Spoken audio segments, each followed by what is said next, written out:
প্রয়োজনের সময় চিচিং ফাঁক বললে যদি আকাশ থেকে বা আসমান থেকে ঝরঝর করে টাকা পড়তো, তাহলে কিন্তু আজকের এই ভিডিওটা বানানোর কোনো প্রয়োজন ছিল না। সেটা কিন্তু হয় না। তার একমাত্র রাস্তাই হচ্ছে সঞ্চয়। অর্থাৎ আপনি নিশ্চয়ই কুয়ো দেখেছেন, কুয়ো যখন গর্ত করা হয় প্রচণ্ড কষ্ট, ধাপে ধাপে ফুট বাই ফুট একটা গর্ত করতে করতে করতে তলায় গিয়ে যখন জল উঠলো, তখন কিন্তু সেই জলটা আনলিমিটেড দিচ্ছে, আর দরকার হয় না। এবার আনলিমিটেড জল সেখান থেকে পাওয়া যাচ্ছে। এই আনলিমিটেড টাকা একটা সময়ে পেতে গেলে আপনাকে ইনভেস্টমেন্ট করতে হবে, টাকা সঞ্চয় করতে হবে, টাকার সঙ্গে একটা সঠিক ব্যবহার করতে হবে। কিভাবে?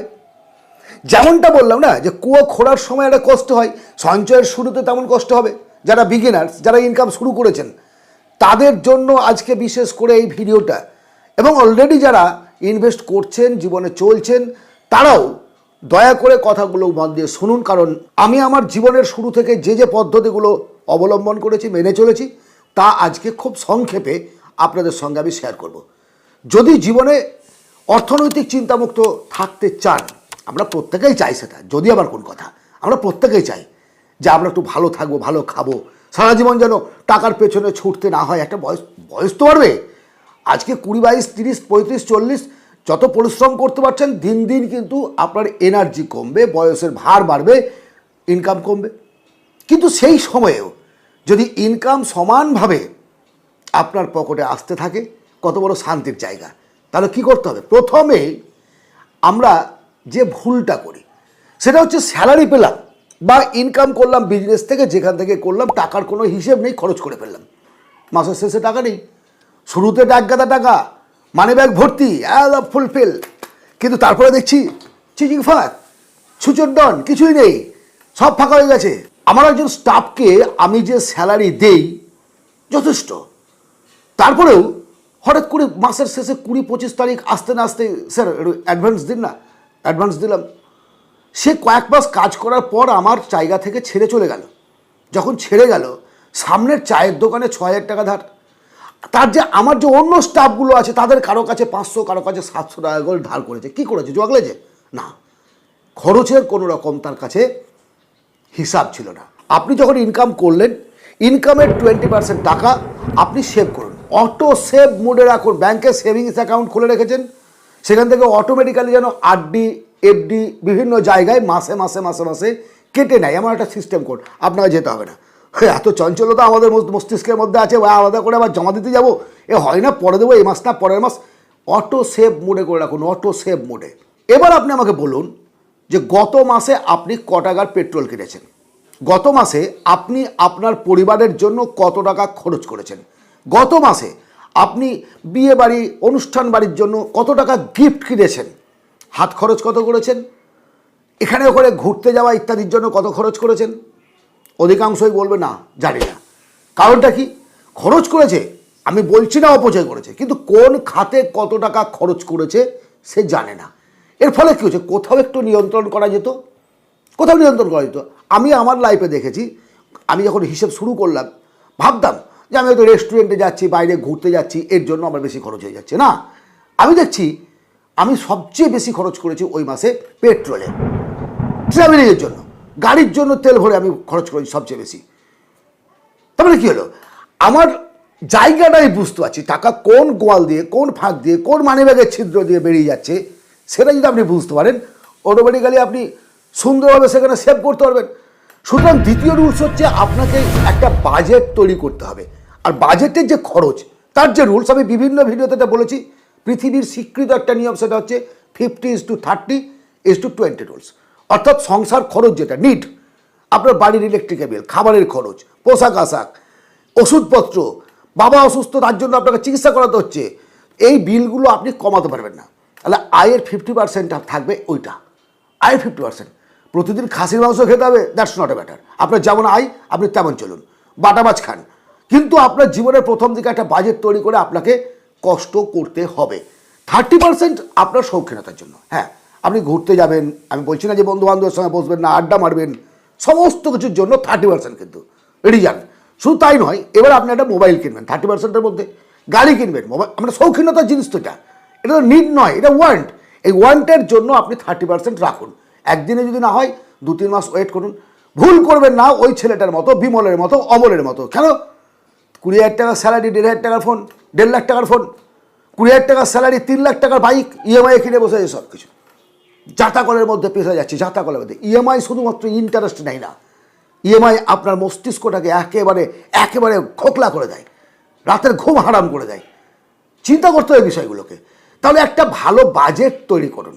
নাম্বার 3, অমল, বিমল, শ্যামল, ঝামাল যে সমস্ত ব্যক্তিগুলোকে আপনি দেখেছেন, কাজ চলে গেল, কাজ চলে যাওয়ার পর হতাশা, বাড়িতে খেতে পাচ্ছে না, টেনশন, কী করবে বুঝতে পারছে না, তখন একেবারে নাজেহাল অবস্থার মধ্য দিয়ে রাস্তায় ঘুরে বেড়াচ্ছে, আমাকে কাজ দিন, আমাকে কাজ দিন, আমাকে কাজ দিন।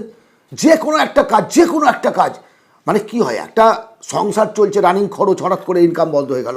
ও পরিস্থিতি কী হয়? কোভিড-19-এর কথা বলছি আমি।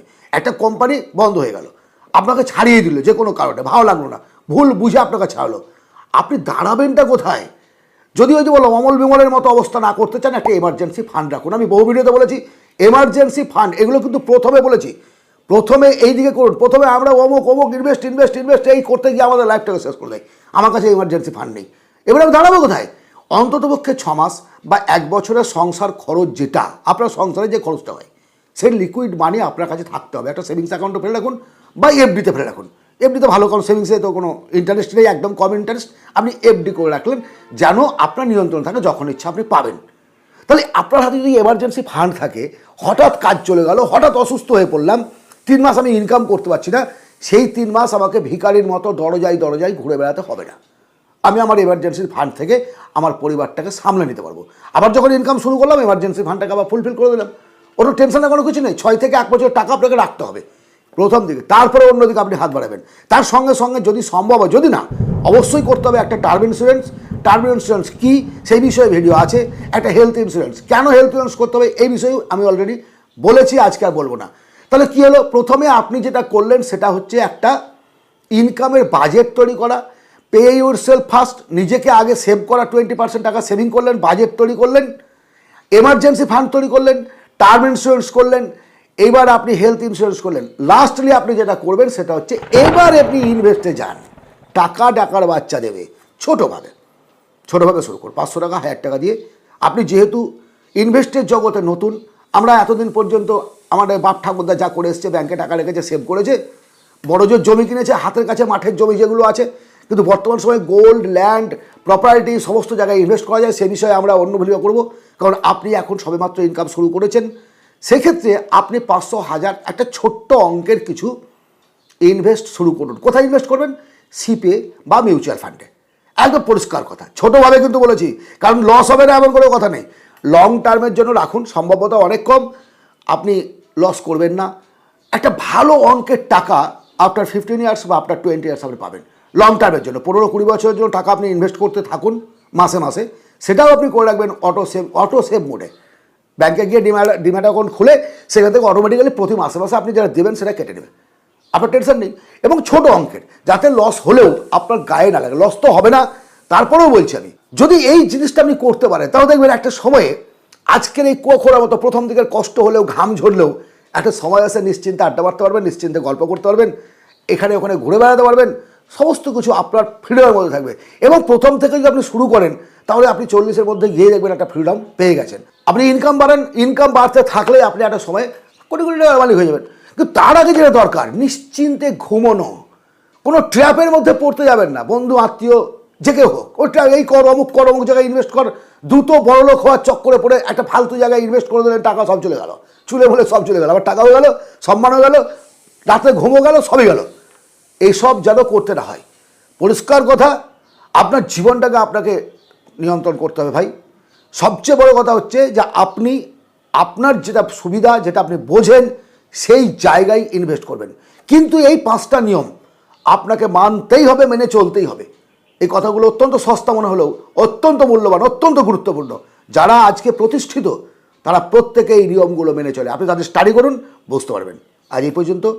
অবশ্যই একটা লাইক করবেন, সাবস্ক্রাইব করবেন, শেয়ার করবেন বন্ধুবান্ধবদের মধ্যে। আর আমি জানি অনেকেই আপনারা আমার ভিডিও দেখেন কিন্তু সাবস্ক্রাইব করেননি, অনেকেই করেননি। ভালো থাকবেন, দেখা হবে অন্য ভিডিওতে।